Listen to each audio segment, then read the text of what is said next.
Hola, ¿cómo están ustedes? Buenas noches. Aquí nuevamente con ustedes tratando de continuar. A veces la verdad es que se complica un poco la vida y hacer estos videos es un poquito complicadén para alguien tan torpe como yo para estas cuestiones de la tecnología. Pero recordarán ustedes que hace algún tiempecito anuncié que íbamos a empezar a analizar en una serie de videos el tema de los milagros de Jesús en el Nuevo Testamento, en los evangelios canónicos. En aquella ocasión, si no mal recuerdo, lo que analizamos fueron algunos presupuestos generales que debemos tomar en cuenta como marco interpretativo de estos signos, de estas acciones que Jesús realiza y que son interpretadas por los destinatarios, por aquellos que fueron testigos de esas acciones, fueron interpretadas como milagros. Y después, bueno, la misma comunidad cristiana interpretó estos acontecimientos que se guardaban en la memoria de las comunidades y los plasmó de forma escrita en unos textos, en unas narraciones que se conocen teológicamente como narraciones de milagros.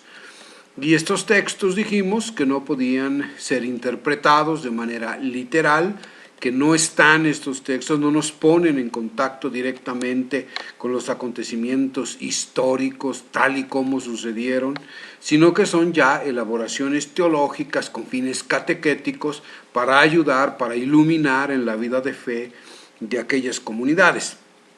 Y entonces el día de hoy quisiera abordar una de esas narraciones de milagro, una de las narraciones más conocidas acerca de estos signos realizados por Jesús y que mal se conoce como la multiplicación de los panes. Ya veremos por qué digo que está mal conocido o le ha sido asignado de manera errónea este nombre a esta narración. Pero vayamos por partes.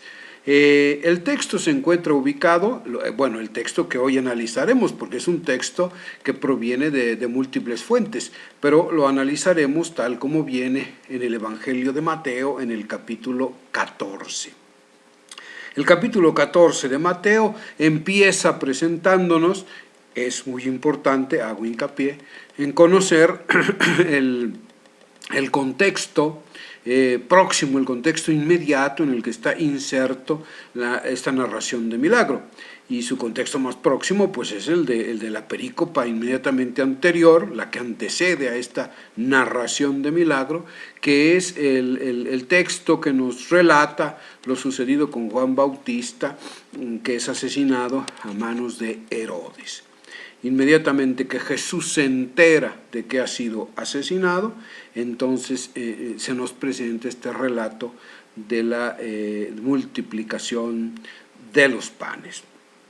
Lo voy a leer y después entresacaremos algunas ideas importantes. Dice Mateo 14, versículo 13.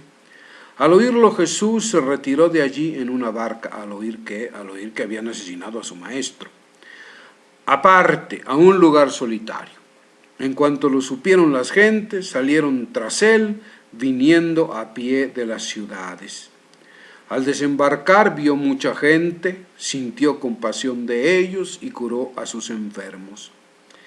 Al atardecer se le acercaron los discípulos, diciendo: el lugar está deshabitado y la hora es ya pasada.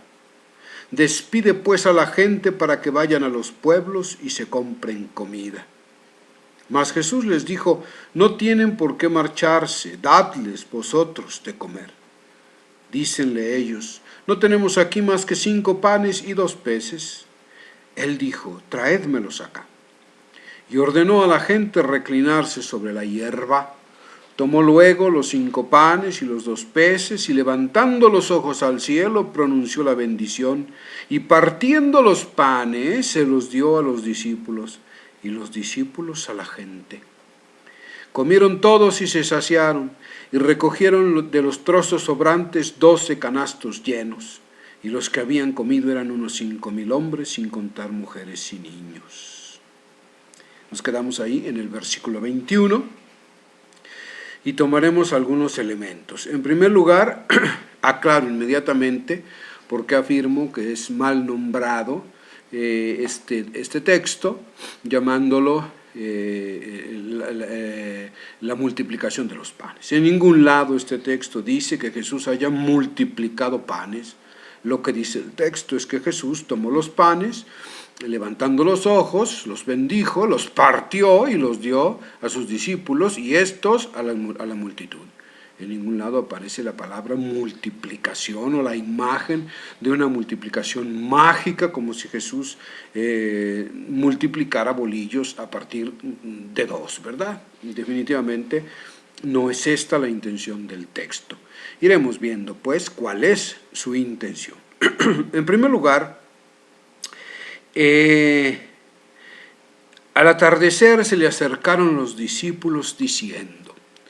El relato está enmarcado en el atardecer, que tiene una valencia simbólica esta imagen del atardecer, no es algo, no es una precisión vana, tiene una intencionalidad teológica. El atardecer en los evangelios significa la incomprensión, la entrada en las tinieblas, la incomprensión de los discípulos acerca del mesianismo de Jesús. Es decir, los discípulos se manifiestan incapaces de entender el proyecto de Jesús, el proyecto mesiánico de Jesús, que es totalmente diverso al proyecto mesiánico que tenían en mente los judíos cuando hablaban de su Mesías, de un Mesías davídico, un Mesías poderoso, un Mesías guerrero, un Mesías que iba a restaurar a Israel en el trono, en el lugar preeminente entre las naciones. Nada de esto está en la mente de Jesús acerca de su proyecto. Por eso, de hecho, él se rehúsa a ser llamado Mesías, ¿no? El único título que él acepta para sí mismo es el del Hijo del Hombre, que tiene otro significado. Pero en fin, están en el atardecer. Y entonces esto significa que los discípulos están en una tiniebla de incomprensión. Y en este atardecer los discípulos se acercan a él y le dicen, el lugar está deshabitado, la hora es ya pasada, despídelos, pues son muchos, tienen que ir al pueblo para comprar su comida. La multitud está allí, hambrienta, está pidiendo de comer. Lo importante es qué es lo que está pidiendo de comer o qué es lo que está esperando aquí todavía implícitamente esta multitud. La multitud tiene hambre. Ya veremos qué clase de hambre se trate al descubrir qué clase de pan es el que Jesús les ofrece para saciar el hambre. Todavía aquí no aparece el tipo de pan o el tipo de alimento. Jesús les dice, no tienen por qué marcharse, dadles vosotros de comer. Y luego, desde luego, ante esta muchedumbre, los discípulos, que son pocos, se sienten totalmente incapacitados para dar de comer a esa multitud. Y la reacción evidente es la de la incomprensión. ¿Cómo vamos nosotros a poder darle de comer a esta multitud? Dicen ellos, no tenemos aquí más que 5 panes y 2 peces. Y aquí hay que analizar el simbolismo de estos panes y estos peces. En primer lugar, los panes, 5 panes. El pan, en la tradición veterotestamentaria, y Mateo utiliza permanentemente el recurso a la teología del Antiguo Testamento para mostrar el misterio de Cristo, los panes simbolizan la ley, la Torá. La Torá es el alimento del pueblo, es el pan del pueblo, es el pan que sacia su hambre. Por lo tanto, aquí ya podemos irnos dando cuenta que el hambre que tienen estas multitudes no es el hambre física.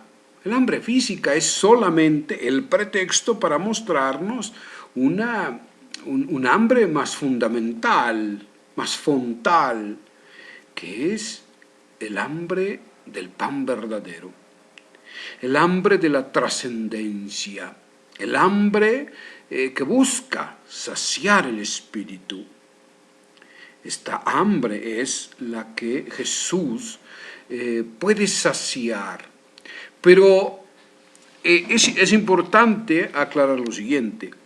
No se trata de que Jesús esté espiritualizando su mensaje.